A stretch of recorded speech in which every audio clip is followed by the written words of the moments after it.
Assalamualaikum warahmatullahi wabarakatuh. Selamat pagi, salam sejahtera untuk kita semua. Pada hari ini kita akan kuliah ya, mata kuliah Genesaban Galian dengan materi endapan lateritik ya. Kalau kemarin kita sudah membahas tentang endapan sekunder ya, yang bertipe endapan sedimenter ya, karena kalau kita berbicara endapan sekunder ya itu dibagi 2 ya, endapan sedimenter atau endapan placer ya, dan juga endapan lateritik ya. Jadi jangan eee disamakan ya. Jadi walaupun dia sama-sama endapan sekunder ya, proses ya dan karakteristiknya berbeda. Oke, ya, jadi kita kembali lagi mengacu ya ke endapan sekunder itu sendiri, ya, di mana endapan terbentuk akibat konsentrasi mineral berharga atau mineral biji yang berasal dari perombakan batuan asal ya, melalui beberapa mekanisme ya, pelapukan batuan asal ya, transportasi, pemisahan, pengkayaan, konsentrasi ya. Ini Anda sudah mengetahuinya ya dari materi sebelumnya, ya. Sekali lagi saya jelaskan, endapan sekunder dikelompokkan menjadi 2 ya, yaitu endapan sedimenter dan endapan laterit ya. Nah jadi, sebelum lebih detail ya, sedikit menjelaskan kalau kita berbicara endapan laterit ya, beberapa contoh endapan yang berhubungan dengan endapan laterit ya, nikelaterit ya, contohnya nikelaterit ya, kemudian, bauksit ya, emas residual ya, besi residual ya. Kemudian kalau endapan sedimenter ya seperti yang saya paparkan kemarin, banyak sekali ya, ada nikel placer ya, ada emas placer ya, apa, eee, diamond ya atau berlian ya, intan placer, nah itu. Oke.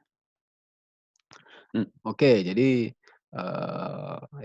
kalau ini saya juga sudah jelaskan ya, di pertemuan kemarin ya, ada poin-poin ya pembeda antara endapan sedimenter atau placer dengan endapan laterit ya, atau residual ya. Jadi letak perbedaannya ada di pelapukan ya. Jadi kalau sedimenter pelapukannya mekanis ya, kalau lateritik dia mekanis dan kimiawi ya, walaupun mayoritas yang paling dominan adalah kimiawi ya. Kemudian perpindahannya akibat transportasi mekanis ya, kemudian perpindahannya akibat proses pelindian atau leaching ya.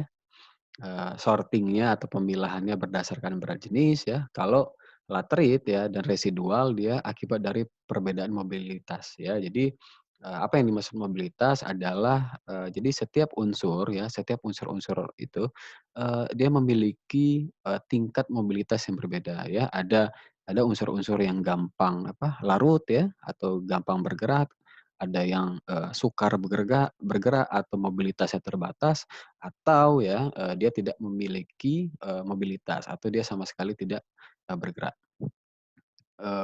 Kemudian ya, proses konsentrasinya supaya dia bisa menghasilkan endapan yang ekonomis, kalau sedimenter itu berdasarkan, proses gravitasi, gaya berat, kemudian kalau laterit atau residual ya, konsentrasinya, residual maupun supergene enrichment ya. Jadi, kalau kita berbicara tentang endapan, lateritik ya, nanti kita akan masuk ke lateritik, itu dibagi 2 lagi ya, walaupun dia, merupakan salah satu,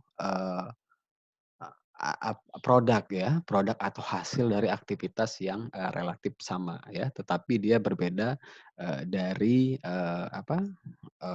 produk yang dihasilkan ya. Nah nanti, endapan lateritik dibagi ya menjadi 2, yaitu endapan laterit ya, dengan residual. Nah jadi jangan disamakan juga ya. Oke. Nah ya, jadi, kembali lagi karena memang, kalau kita berbicara ya, proses endapan laterik atau endapan residual ini sangat berhubungan dengan pelapukan ya. Karena pelapukan atau weathering ya merupakan, tahap ya atau kita bilang, tahap awal ya dari sebuah, pengendapan mineral, lateritik ya. Kalau kita mengacu ya pengertian pelapukan ya, Pelapukan adalah perubahan fisika maupun ya kimia pada batuan atau mineral yang terjadi di permukaan bumi. Proses ini akan membentuk mineral baru ya, maaf ya, mineral baru yang lebih stabil ya pada kondisi kelembapan ya, suhu dan aktivitas biologis yang baru ya. Walaupun pelapukan itu ya sebenarnya banyak ada biologis ya, tetapi yang paling berperan di dalam proses endapan nikel, endapan lateritik ya, yaitu pelapukan fisika dan pelapukan kimia ya. Di mana pelapukan fisika yaitu kerusakan ya. Jadi kasarnya tuh apa ya, destruktif ya, bukan konstruktif ya. Jadi destruktif atau merusak ya. Merusak secara mekanis ya pada batuan ya oleh media-media angin ya, air, es, tanaman maupun hewan. Nah ya, jadi ini kontrolnya pelapukan fisika lebih ke endapan sedimenter ya yang saya jelaskan paparkan sebelumnya. Jadi memang dia bisa merusak ya, eee, secara fisik ya, suatu batuan. Kemudian, kalau kita berbicara tentang pelapukan kimia, kerusakan pada batuan ya karena proses kimia ya. Nah, ingat ya, jadi proses kimia ya, khususnya kontak ya, aktivitas kontak dengan air ya, oksigen, karbon dioksida ya, dan asam organik maupun anorganik ya. Nah, ini salah satu contoh kenampakan dari pelapukan ya.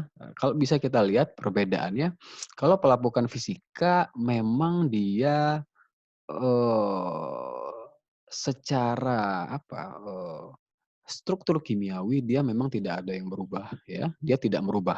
Tetapi dari segi fisik atau kenampakan dari luar memang dia, sangat terlihat ya, perubahannya. Bisa dilihat kalau, eee, apa, eee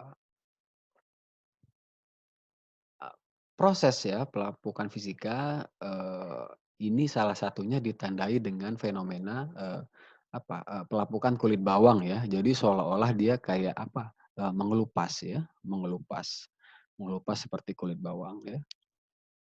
Nah, kemudian kalau pelapukan kimia ya, memang kalau kita lihat pelapukan kimia kalau kita lihat dari luar memang dia tidak merusak. Ya. Nah, tidak merusak. Tetapi dari segi unsur-unsur ya, kemudian, reaktivitas kimiawinya, itu berubah ya, ada perubahan unsur-unsur di sana ya. Nah, ini terkadang ya, walaupun mungkin dari segi bentuk itu tidak ada yang berubah seperti yang kita lihat di pelapukan fisika, tetapi dari warna ya terkadang bisa, diindikasikan ya. Biasanya memang, batuan-batuan yang telah mengalami, reaksi kimia ya, itu, berubah warnanya ya selain unsur-unsurnya. Nah, jadi bisa dilihat ini batuan-batuan ya yang, mengalami oksidasi ya. Nah, jadi salah satu apa, eee, apa, pelapukan kimia itu oksidasi ya, walaupun banyak ya, jenis pelapukan kimia yang lain. Oke, ya. Nah, jadi apa? Jadi, eee, karakteristik dari pelapukan ini, akan, digunakan ya sebagai guidance kita untuk membedakan tipe endapan ya, antara endapan, sekunder ya, kemudian endapan lateritik, di mana lateritik itu bisa dibagi menjadi endapan residual ya, dan, eee endapan latrit ya. Nah, kalau endapan residual memang dia lebih ke pelapukan ya, pelapukan fisika dan kimia ya. Kalau, latrit ya, cenderung ke kimia. Mmm, oke ya. Nah ya eee, jadi kalau kita berbicara tentang pelapukan kimia yang notabene, sangat, berpengaruh ya kepada, proses pembentukan endapan latrit ya, endapan latrit. Nah, pelapukan kimia melibatkan, setidaknya ada 4 proses di sana ya, yaitu hidrolisis ya. Jadi hidrolisis oksigen ya, kemudian karbon dioksida, air tanah, dan larutan asam menyerang unsur-unsur pada batuan yang mengakibatkan struktur kristal pada mineral rusak ya. Jadi unsur-unsur penyusun mineral akan terlepas dari ikatannya. Jadi memang tahap pertama akibat intake ya, dan kontak antara oksigen, karbon dioksida, air tanah, dan larutan asam, dia akan eh, secara tidak langsung dia akan a mendestruksi ya. Jadi unsur-unsur yang semula unsur-unsurnya teratur ya, kemudian dia menjadi rusak dan terlepas dari ikatannya. Nah, nanti kita akan lihat, fenomenanya pada di slide selanjutnya. Kemudian setelah hidrolisis ada oxidation ya. Nah, kita kan sering ya mendengar istilah-istilah oksidasi ya, teroksidasi. Nah, ini juga terdapat pada proses ini ya.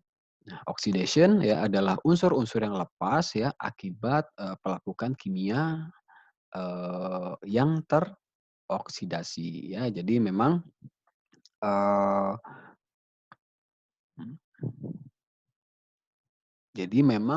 ikatan ya. Jadi berikatan ya ketika berikatan dengan oksigen ya ada beberapa unsur-unsur yang lepas ya. Kemudian hydration ya. Nah, jadi sebagian unsur lain yang tidak teroksidasi ya akan bereaksi terhadap air ya. Nah, hal ini menyebabkan adanya penambahan ion hidroksil ya pada banyak mineral baru yang terbentuk ya. Nah, jadi mineral-mineral ya yang dia tidak teroksidasi ya. Nah, itu akan ketika dia bereaksi dengan air ya dia akan memproduksi ya atau tercipta mineral-mineral baru ya. Kemudian solution ya. Jadi unsur lain yang sangat larut dalam air akan terbawa ya ke tempat jauh yang lebih bersamaan dengan pergerakan air tanah ya. Nah, jadi itu. Nah, ya. Nah, jadi apa kaitannya dengan yang tadi ya? Jadi kalau kita berbicara tentang mobilitas unsur ya, mobilitas unsur, setiap unsur itu berbeda-beda ya, berdasarkan dari tingkat kelarutannya. Nah, ini nanti hubungannya terhadap pembentukan endapan nikel laterit dan boksit residual ya. Oke, jadi dibagi menjadi 3, ada sangat larut ya dan sangat mobile ya. Sangat larut dan sangat mobile ya. Jadi unsur yang sangat larut dan sangat mobile adalah Ca, Na, Mg, K, Si ya. Di mana ya unsur-unsur ini ya bersifat sangat larut ya pada tanah yang asam ya dan sangat mudah hilang ya karena terbawa oleh pergerakan air tanah ya. Nah, jadi unsur-unsur di atas adalah unsur yang sangat eee gampang larut ya, sehingga kalau dia gampang larut berarti dia gampang bergerak ya di dalam tanah.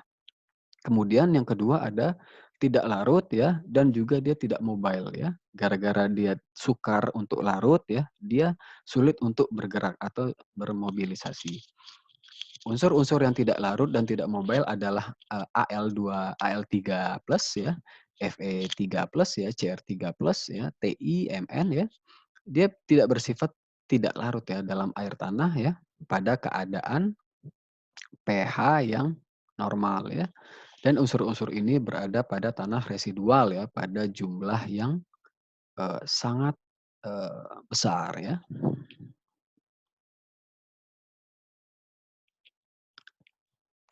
Kemudian kelarutan dan mobilitas yang terbatas ya. Nah, jadi oke. Jadi diingat ya. Jadi unsur-unsur ya yang sangat larut dan larut ya CaNaMgKSi dan ini yang sangat penting ya. Jadi yang tidak larut ya dilihat ya.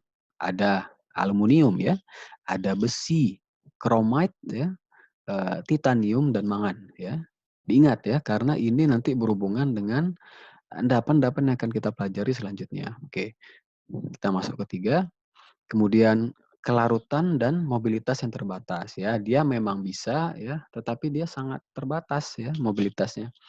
Ya, unsur-unsur dengan kelarutan dan mobilitas yang terbatas adalah nikel ya, Ni2+ ya, Co2+ dan Mn2+ ya, yang bersifat larut sebagian di dalam air tanah yang asam ya, tetapi tidak larut ketika pH air tanah menjadi netral ya saat berinteraksi dengan unsur-unsur yang lebih larut atau ada contohnya magnesium dan Si. Nah, jadi unsur-unsur nikel ini ya dia akan larut ketika larutannya asam. Ya, ketika dia, berinteraksi terhadap air asam ya. Tetapi ketika ya dia, berinteraksi dengan air yang netral, dia akan sulit untuk larut ya. Jadi, eee, statis ya, statis. Nah, ya ini bisa dilihat ya tingkatnya ada high ya, moderate ya, low, oke.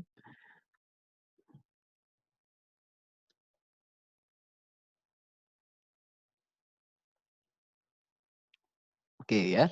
Nah, jadi tadi disimpan dulu, kita masuk ke endapan lateritik. Nah ya. Nah, jadi endapan sekunder yang terbentuk akibat proses-proses kimiawi ya. Nah, ya. Jadi kalau kita berbicara endapan lateritik ya, ada namanya laterisasi ya, proses ya. Nah, jadi kalau lateritik endapannya, laterisasi adalah aktivitas atau prosesnya. Jadi laterisasi merupakan proses pelapukan yang terjadi pada daerah yang beriklim tropis ya. Nah, jadi dia memang fokus ke daerah-daerah yang beriklim tropis ya, karena di iklim tropis itu daerahnya memang apa hujan ya, kemudian kemarau, hujan. Jadi ini mengakibatkan batuan ini gampang untuk terjadi weathering atau pelapukan. Kemudian ya, dalam proses laterisasi itu melarutkan beberapa mineral yang mudah larut ya, yang seperti yang saya jelaskan sebelumnya, seperti Na, K, Mg, Ca dan beberapa Si ya, serta meninggalkan ya mineral yang sukar larut ya, seperti besi dan aluminium ya, sehingga terakumulasi ya. Endapan laterit cenderung berkadar rendah dengan jumlah yang melimpah ya. Memang dia dalam setiap karakter per apa, per ton batu, bijinya ya memang dia tidak besar ya, kadarnya, kadar nikelnya, tetapi dia memiliki penyebaran yang, luas ya. Endapan supergen terbentuk melalui proses laterisasi ya, merupakan endapan berharga semenjak 100 sampai 150 tahun lalu, terutama 50 tahun belakangan ini ya. Jadi, kalau kita berbicara tentang istilah supergen ya, itu tidak hanya, terbentuk pada proses porfiri ya, yang saya sudah paparkan di slide, sebelumnya ya. Kalau kepada porfiri kan ada juga ya, apa, proses supergen enrichment ya. Nah, tetapi di, endapan lateritik ya itu juga terjadi ya. Sehingga, nikel-nikel yang mulanya ya kadarnya, sedikit ya, berkisar 0,3 ya, akibat proses, supergen arrangement ini ya, kadarnya bisa, berkali-kali lipat ya, menjadi lebih besar. Oke. Nah ya, eee, jadi, secara umum ya, endapan lateritik terbagi 2 ya, endapan residual ya, ya, kemudian endapan laterit ya. Jadi diingat ya, endapan lateritik ya, dibagi menjadi 2, endapan residual ya, dan endapan laterit ya. Endapan residual ya, di mana konsentrasi logam yang memiliki mobilitas rendah ya, berada pada bagian atas suatu regolit ya. Nah, tadi coba Anda cerna sendiri tadi, berarti mineral-mineral apa saja yang memiliki mobilitas rendah ya, itu kan ada tadi yang saya sebutkan. Oke, ada aluminium, ada besi dan lain-lain. Kemudian kalau laterit ya, endapan laterit eee ini besi residual ya, penulisannya emas ini maaf salah, emas residual ini ya, boksit residual. Oke, masuk ke endapan laterit ya, jadi di mana konsentrasi logam ya, yang memiliki mobilitas terbatas ya, sedang ya atau tinggi berada pada bagian bawah suatu regolit ya. Nah, ini yang saya bilang. Jadi karena memang dia unsur-unsurnya itu mobilitasnya sangat rendah, jadi dia nggak bisa bergerak ya. Jadi memang dia menempati ya bagian atas ya di suatu regolit atau kita sebut regolit adalah pelapukan-pelapukan batuan ya. Tetapi kalau kita berbicara tentang endapan laterit di mana konsentrasi unsur-unsurnya adalah sekumpulan unsur-unsur yang memiliki mobilitas sedang sampai tinggi, dia akan luruh ya. Kalau kita bilang dia akan turun ke bawah ya dan bergerak ya. Nah, salah satu contohnya yaitu endapan nikel laterit ya. Nah, ini merupakan contohnya ya. Tahap-tahapan dari pembentukan endapan nikel laterit ya.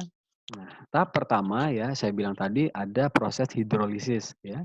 Jadi hidrolisis adanya kontak ya dengan apa, oksigen ya, dengan air, dengan karbon dioksida ya, yang bisa sifatnya destruktif ya, merusak ya. Nah, jadi oke ya, saya belum menjelaskan ini. Jadi kalau kita berbicara tentang nikel laterit memang, sumber batuan asalnya itu harus dari, batuan ultramafic ya, ya, eee, ya untuk mencari dalam jumlah yang ekonomis ya, kita harus, mencari pada batuan yang, bertipe ultramafic ya. Nah, jadi pertama kali ya, batuan ultramafic yang tersingkap di permukaan mengalami pelapukan kimia ya, karena air yang asam sehingga struktur mineralnya rusak dan unsur-unsur penyusunnya terlepaskan. Nah, ini ya yang saya bilang tadi karena memang iklim itu sangat menentukan ya di dalam proses kimiawi ya. Nah, ya, jadi karena memang apa eee eee, apa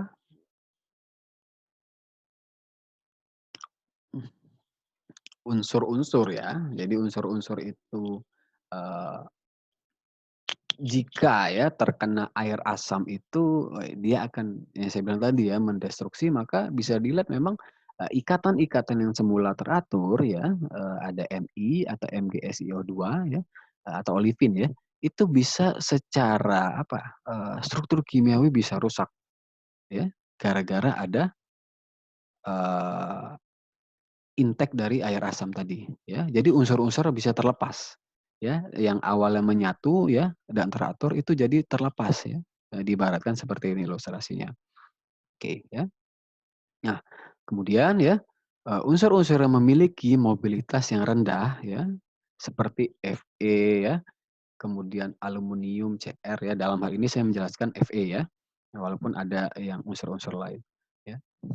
Unsur yang memiliki mobilitas rendah seperti Fe akan langsung teroksidasi membentuk besi oksida, ya. Nah, endapan besi oksida ini disebut juga dengan tanah residual. Nah, ya, jadi memang unsur-unsur, eee yang, memiliki mobilitas yang, rendah, ya, itu dia bakalan menempati di lapisan atas, sorry, ya.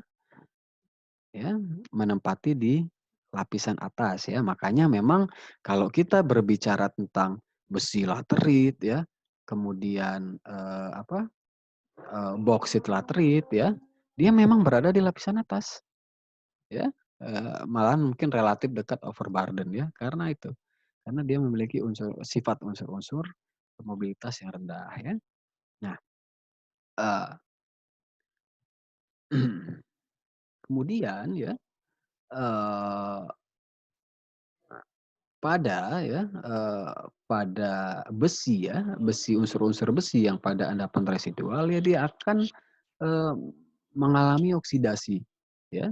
Nah, ketika dia mengalami oksidasi ketika dia mengalami oksidasi ya, ketika berikatan dengan oksigen, maka dia akan membentuk mineral baru, ya. Nah ya, membentuk mineral baru yaitu Fe2O3 ya. Fe2O3 apa? Hematit ya, hematit. Oke ya. Nah, jadi kalau tadi unsur-unsur yang apa, memiliki mobilitas yang rendah itu di atas, berarti bagaimana nikelnya? Nah ya, jadi unsur-unsur yang memiliki mobilitas yang lebih baik atau, terbatas ya, seperti Ni, Mg ya, dan Si, dia akan turun mengikuti air tanah yang asam. Ya, nah, coba tadi dibaca sebelumnya kan ada, unsur-unsur ini ya, dia akan reaktif apabila dia unsurnya asam ya. Tetapi kalau netral ya, dia akan cenderung statis ya, diam. Nah, ya, nah nah ini nah ya, jadi memang ketika ya, eee, air ya, jadi, apa, yang asam tadi ya, apa, larutan yang asam ini dia akan meluruhkan, unsur-unsur Ni, Mg, Msi untuk ke bawah ya, menuju ke water table. Kemudian ya, setelah di water table ya, eee, fluida atau airnya itu bercampur dengan magnesium ya, sehingga, kondisinya lebih netral ya. Nah, tadi disebutkan kalau kondisi dia netral ya, Eee, nikel, apa, unsur-unsur ini dia akan lebih terendapkan ya, atau terakumulasi ya, karena dia tidak bisa bergerak. Nah, terakumulasi. Nah, ketika dia terakumulasi ya, Ni, Mg, Si ya, yang berada di bawah water table ya, atau muka air tanah, dia akan mengalami proses hidrolisis ya, karena ion OH- ya, membentuk mineral baru ya, yang masuk ke dalam kelompok nikel, magnesium hidrosilikat ya. Jadi ini dia membentuk mineral-mineral baru ya, bisa dilihat di ikatannya. Nah ya, nah kemudian, nah inilah yang disebut dengan supergiant enrichment ya. Jadi mengapa, eee, memang, batuan yang asal mulanya itu hanya 0,3% ya, dia bisa mengalami kekayaan berkali-kali lipat ya. Nah ya, karena memang unsur-unsur ya, yang ada di dalam apa, di batuan itu luruh ya, luruh, eee ke bagian bawah water table dan menjadi zona supergen ya. Makanya memang di daerah di bawah water table ini, nikelnya memang, luar biasa tinggi kadarnya ya. Jadi sehingga dia memang di dalam satu penampang lapisan nikel ya, zona ini yang memiliki high grade ya, zona yang tertinggi kadarnya.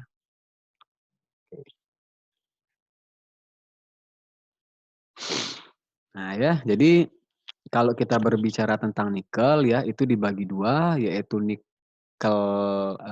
nikel sulfida ya. Nikel sulfida ini yang saya sudah jelaskan di materi pertama ya. Dia adalah tipe endapan primer ya, berbeda dengan laterit ya, tetapi, penyebarannya dia relatif, luas ya. Jadi penyebarannya dia sangat, banyak ya. Di apa, di dunia, tetapi memang dia, apabila dibandingkan, kualitas kadarnya dengan, apa, nikel sulfida yang notabene endapan primer, memang penyebarannya sedikit ya. Tetapi pada nikel sulfida memang kadar ya atau kualitas dari nikelnya itu memang tinggi dibandingkan dengan nikel laterit. Nah ya. Ini merupakan ya daerah-daerah yang apa, memiliki ya, nikel laterit ya, ada sedikit di Kalimantan ya. Ini juga dia berasosiasi dengan, bauksit ya, nikelnya. Kemudian yang paling tinggi ada di apa, Sorowako ya dan daerah lain ya. Jadi ini merupakan, kompleks opioid ya. Jadi memang kalau kita berbicara endapan nikelatelit itu tidak lepas dari, peranan, batuan lantai samudra ya, kompleks, apa, batuan kompleks samudra ya, opioid. Oke, ya jadi akibat adanya proses antara yang tadi saya bilang mobilitas unsur yang, apa, yang tinggi dan yang rendah, ini akan menciptakan, lapisan-lapisan ya. Atau layer-layer pada, suatu, tambang nikel laterit ya, pada, deposit nikel laterit.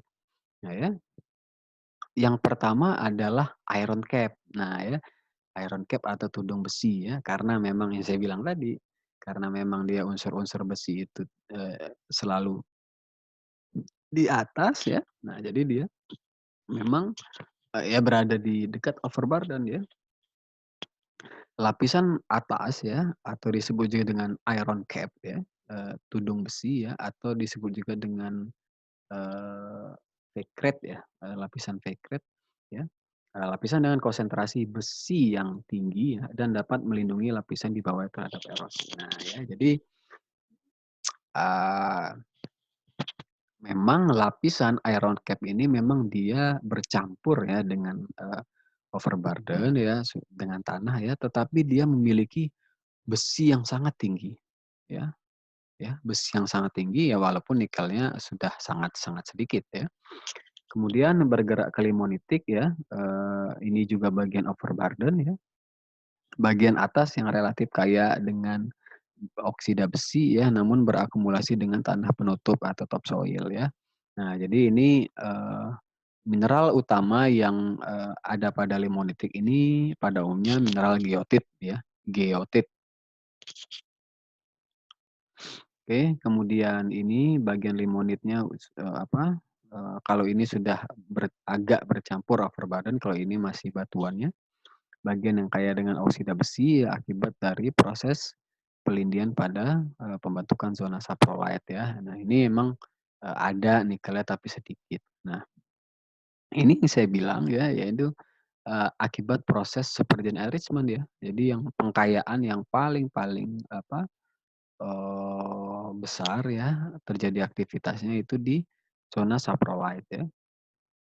Merupakan produk lapukan dari batuan dasar, fragmen-fragmen batuan asal ya, masih terlihat berukuran kerikil bongkah pada umumnya mineral sudah teralterasi ya. Nah jadi kalau kita berbicara tentang batuan-batuan, asal ya pada nikel trade itu, salah satunya beberapanya dunit ya. Kemudian apalagi, Hasburgit ya, apalagi Dunit, Hasburgit ya, banyak ya nanti coba dilihat ya. Nah jadi memang, bisa kita lihat ya memang pada zona saprolite memang fragmen-fragmen batuan asal itu masih terlihat ya. Nah karena memang pelapukannya masih belum terlalu intens ya, masih dekat dengan batuan, bedrock-nya atau batuan asal ya. Nah kemudian bergerak ke bawah ya, ini baru kita bisa lihat ya batuan asalnya itu apa ya, bedrock-nya itu apa ya. Nah ini ya, bisa Hasburgit ya, bisa peridotit dan dunit ya. Nah ini saya udah jelaskan ya tadi ya. Nah ya, jadi akibat zona pelindian ini akan terjadi zona saprolite ya. Jadi, yang paling besar lah ya unsur-unsurnya. Nah ini, ya jadi indikatornya ketika kita ingin melihat kadar nikel yang tinggi ya di endapan nikel trade adalah adanya endapan, garnierit.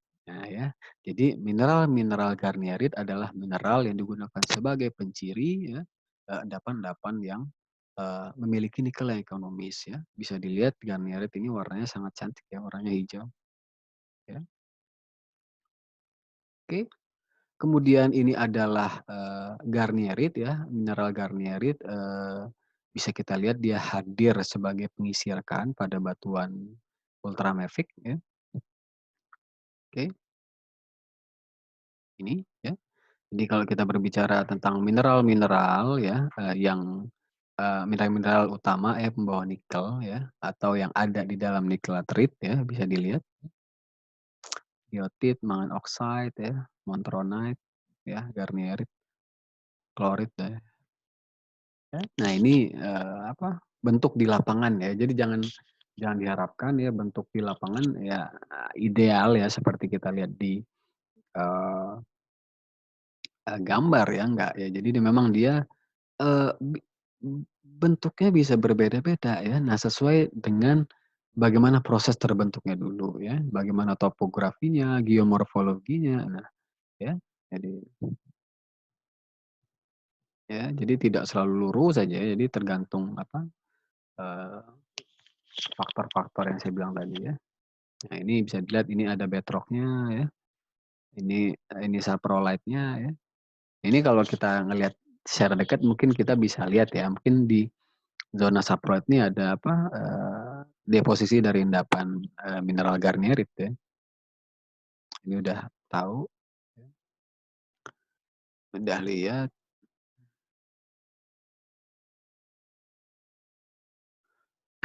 Oke ya, jadi kita masuk ke kontrol pembentukan nikel laterit ya. Jadi adanya komposisi protolit dan stabilitas unsur ya. Jadi yang saya bilang tadi ya, ketika kita ingin mencari batuan ya, atau mencari deposit nikel laterit ya, kita harus mencari ya, secara geologi batuan yang ada di daerah tersebut harus batuan ultra mafic ya. Jadi memiliki kandungan Ni ya paling kecil itu 0,2 sampai dengan 0,4 ya. Memiliki mineralogi dan komposisi komposisi kimia tertentu ya, olivin, serpentin, dan piroksin ya. Dia mudah terlapukan ya, berada di iklim tropis ya. Kemudian kontrol pembentukan yang kedua itu ada dari tectonic setting ya. Pada umumnya memang nikel laterit ini terbentuk di bagian atas kompleks opioid ya. Apa sih yang dimaksud kompleks opioid? Jadi kompleks opioid adalah kompleks-kompleks batuan ya atau sekumpulan batuan ya yang hadir pada eh, lantai samudra ya. Jadi sering kita sebut juga dengan batuan khas eh, dari lantai samudra ya. Jadi ada banyak ya kalau kita bilang batuan lantai samudra itu ada berlapis-lapis, ada pilolava ya, ada batuan sedimen organik ya, dan lain-lain. Kemudian yang kedua adanya pengangkatan secara tektonik sehingga memiliki relief permukaan dan air tanah yang dalam ya, dan memiliki sesar dan kekar dan fracture. Nah ya, jadi memang kalau kita bilang ya, proses pengangkatan ini yang notabene ini bisa menghasilkan, fracture dan sesar ini bisa menjadi kontrol ya, untuk terakumulasinya dari mineral-mineral yang mengandung nikel tersebut ya. Sehingga nikel-nikel tersebut dia mempunyai jebakan ya, untuk, terakumulasi lebih banyak. Kemudian hal ini menyebabkan tersedianya media untuk aliran air dan berpengaruh pada intensitas pelapukan. Oke, ya, jadi fracture-fracture yang terbentuk selain sebagai media, ya, akumulasi dari mineral-mineral berharga, dia juga sebagai media, ya, untuk mengalirkan air yang yang notabene tadi saya bilang tadi water table, kemudian juga berpengaruh pada intensitas pelapukan, ya. Jadi kalau ada fracture ya, intensitas air juga ada, ya maka pelapukan pun juga akan intensif. Nah ya, ketiga ini juga yang tak kalah penting yaitu geomorfologi dan topografi ya. Zona pengkayaan bagian atas lereng terdapat di bagian atas lereng bukit ya, puncak, plateau dan undakan ya. Posisi dari muka air tanah ya, apa? eh, posisi dari muka air tanah ya, maksudnya apa? Posisi dari muka air tanah ini sangat menentukan ya bagaimana jalannya proses pelindian ya.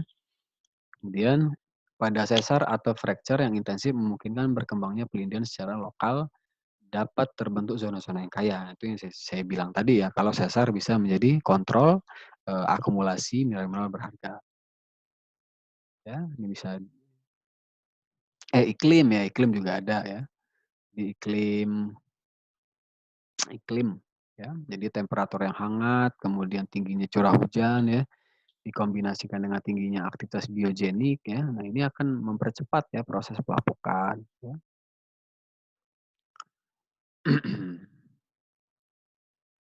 Ini bisa dilihat ya, ada produksi dari nikel laterit dan nikel sulfida, memang nikel sulfida lebih banyak ya. Tetapi memang yang saya bilang tadi ya, penyebarannya di dunia itu memang sangat tinggi dibandingkan dengan nikel sulfida.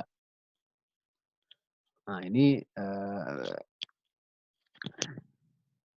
berbeda ya. Jadi di nikel laterit itu tidak selalu sama ya karakteristik lapisannya ya. Jadi walaupun dia dominan sama, tetapi pasti ada perbedaan. Nah, ini ada zona-zona nikel laterite ya yang memang uh, apa berbeda ya dari karakteristik bedrocknya ya, bisa dilihat ada bedrock yang sangat dalam ya, bedrocknya sangat kecil ya. Jadi ini tergantung proses-proses lokal ya atau regional yang terjadi seperti apa ya. Jadi tidak kita bisa mensamaratakan bentuk setiap nikel laterite di seluruh dunia itu sama ya, tidak. Oke. Nah, ini merupakan salah satu penambangan nikel di Sorowako ya, bisa dilihat memang ya kalau kita berbicara tentang nikel ya pasti hijau-hijau ya, mineralnya garnierite ya, hijau. Ya. Nah, ya. Kemudian kita masuk ke lateritik residual ya. Jadi kalau tadi kita berbicara endapan lateritik yaitu endapan yang gampang larut ya, immobile ya. Nah, sekarang kita berbicara endapan residual ya, yang di atas ya, yang dia sukar larut. Nah, jadi endapan residual ini macam-macam ya, ada endapan emas laterite ya, emas laterite. Nah, dia endapan laterite terbentuk. Ini bukan endapan emas primer ya, jadi emas placer berbeda ya. Jadi ini emas laterite, emas residual. Endapan lateritik residual ya terbentuk pada saat pelapukan yang terjadi pada kondisi tropikal lembab hingga subtropikal membentuk struktur regolit lateritik ya. Endapan ini dapat diklasifikasikan berdasarkan distribusi emas ya pada profil pelapukan yang bergantung pada sejarah paleoklimatik ya. Nah, yaitu endapan pada iklim savana, tropis lembab di mana AU hadir sebagai residual pada profil. Jadi memang kalau kita berbicara endapan emas yang bersifat lateritik atau residual ini sangat jarang di Indonesia ya. Jadi yang saya lihat memang di Amerika ya, di Amerika, di Australia itu sangat berkembang tipe-tipe emas residual ini. Kemudian endapan pada iklim hutan hujan tropis di mana dari keras menurun ya, tetapi AU terkayakan pada horizon ferruginous ya. Endapan pada lingkungan semi arid di mana remobilisasi postlateritik telah menghasilkan pengayaan AU pada berbagai horizon pada proses pelapukan. Ya, ini merupakan emas laterite ya, jadi dia hampir sama ya, jadi hampir sama juga prosesnya. Dia awalnya berbentuk vein ya, akibat dia berasosiasi ya dengan mineral-mineral yang sukar apa apa larut ya, dia akan tetap berada di atas ya. Nah, kemudian ada biji besi laterit ya, dibaca sendiri ya, besi residual, besi lateritik residual ya. Nah, ini bisa dilihat memang pelapukannya yang saya bilang tadi ya, pelapukannya lebih ke mekanis ya. Ya, jadi bisa dilihat ada terjadi perbedaan ukuran butir ya. Nah, jadi karena ada proses mengelupas ya, kayak kulit bawang tadi. Jadi ada variasi ukuran butir di endapan besi residual lateritik ini. Oke, bauksit ya. Nanti bisa dilihat ya, ini adalah penampang bauksit ya. Jadi dibagi-bagi ada pisolitik ya, pisolitik bauksit ya. Kemudian ferrisit layer, kaolinit ya, clay zone dan cretaceous sandstone ya. Memang dia berada biasanya pada daerah savana ya, di savana. Ya. Nah, jadi kalau pada daerah yang paling atas ya, daerah pisolitik memang dia berasosiasi dengan alumina ya, proses laterisasinya. Nah, ini merupakan contoh profil bauksit ya di Pulau Bintan ya. Nah, tanah penutupnya rata-rata 2,5. Emang dia nggak terlalu dalam ya, terlalu. Biji bauksit ini yang Anda lihat ya, Ya, ini kemerah-merahan ya kalau lihat aslinya. Ini ketebalan 3 sampai 6 meter ya. Kemudian fresh rock-nya atau batuan asalnya ya, itu ya ini yang nggak terlalu apa, nggak terlalu dalam juga ya. Nah, ini bisa dilihat ya, jadi kenapa sih AL itu bisa terbentuk ya, itu ada syarat-syaratnya juga ya. Jadi, di dalam batuan sedimen kolon itu harus ada 30 sampai 35% ya, unsur aluminiumnya. Kemudian pada granit dan basal itu harus 10 sampai 15% ya.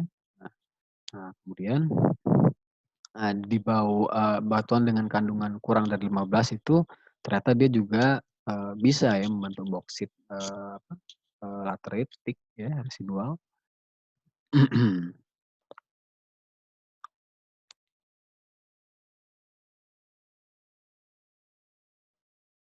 Nah ya, jadi kalau nikel laterit pun apa,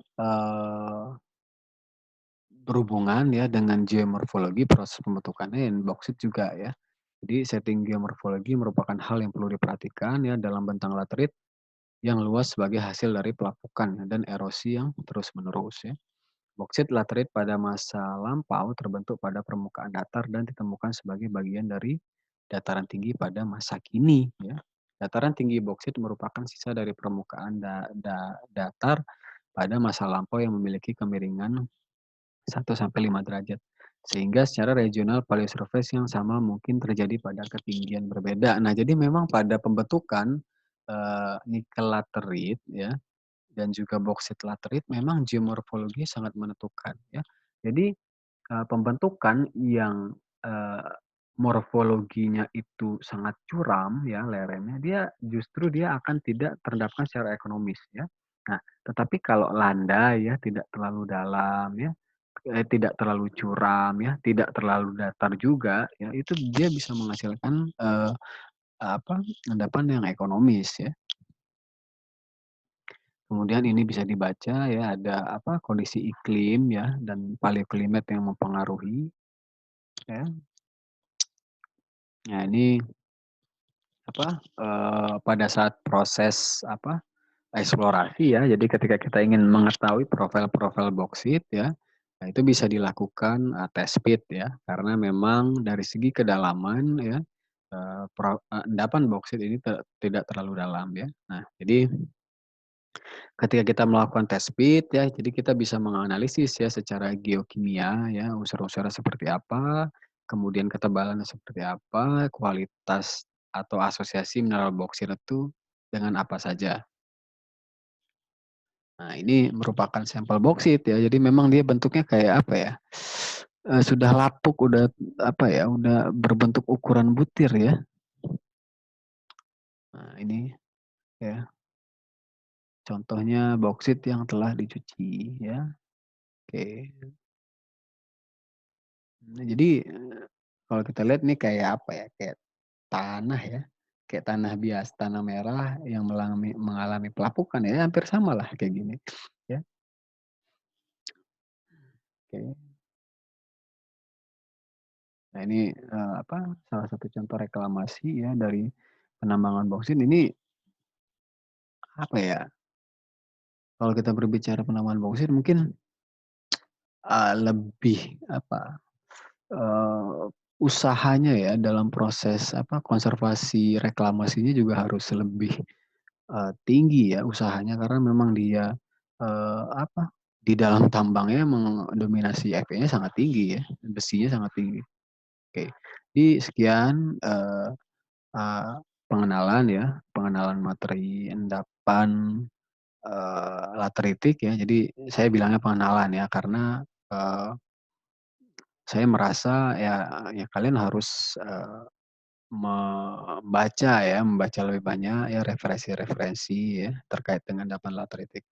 Oke, semoga bermanfaat ya ilmu yang saya berikan. Saya akhiri dengan wassalamualaikum warahmatullahi wabarakatuh.